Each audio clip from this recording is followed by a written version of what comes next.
Aduh Bu, ibu, bahaya Bu, bahaya Ibu. Bahaya apa? Sekarang Bu, penyakit PMK sudah menular sampai ke Pulau Kalimantan, Sulawesi, Sumatera, bahkan sudah sampai ke NTB Bu.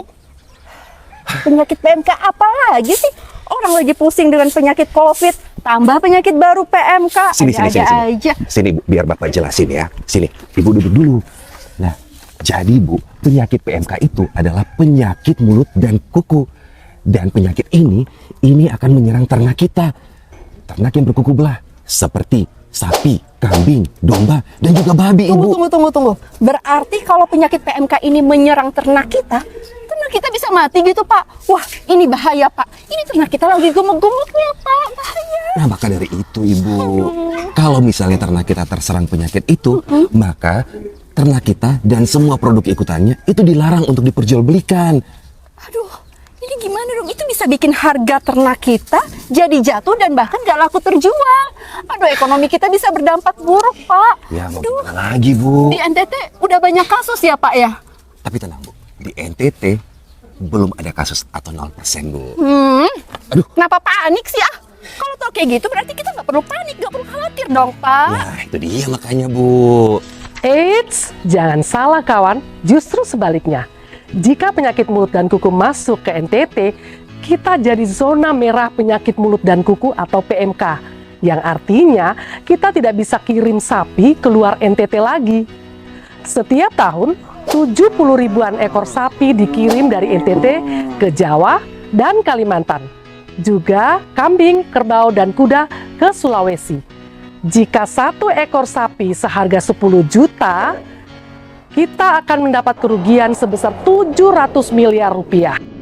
Instruksi Gubernur Nusa Tenggara Timur nomor 01/Disnak/tahun 2022 melarang sementara memasukkan ternak sapi, kerbau, kambing, domba, dan babi dari wilayah tertular penyakit mulut dan kuku dan atau transit dari wilayah tertular PMK. Selain itu, produk ikutan pun dilarang untuk masuk seperti daging, kulit, susu, dan hasil ikutan lainnya, serta sperma dari ternak yang rentan PMK. Tapi tenang kawan, dalam instruksi Gubernur nomor 2/Disnak/tahun 2022, pemerintah membolehkan susu bubuk skim untuk masuk ke NTT hanya untuk bayi 2 tahun dan balita 5 tahun.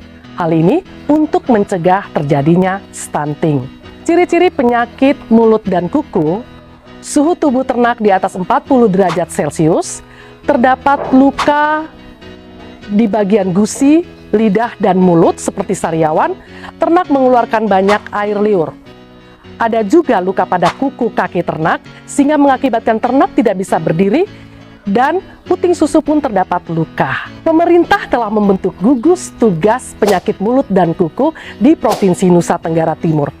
Gugus tugas ini terdiri dari unsur kepolisian, TNI, dan juga Balai Karantina Pertanian Kupang, Dinas Peternakan, serta instansi lainnya lingkup pemerintah Provinsi Nusa Tenggara Timur. Gugus tugas ini bertugas untuk mengawasi lalu lintas hewan dan produk rentan penyakit mulut dan kuku dari daerah tertular PMK dan atau transit di daerah tertular PMK untuk masuk ke NTT. Apabila ditemukan ternak maupun produk asal ternak yang masuk ke wilayah NTT dari daerah tertular PMK dan atau transit di daerah tertular PMK, maka ternak maupun produk-produk tersebut akan dimusnahkan. Mari bersama-sama kita jaga NTT tetap bebas PMK. Peternak sejahtera, ekonomi kuat, kita pasti bisa.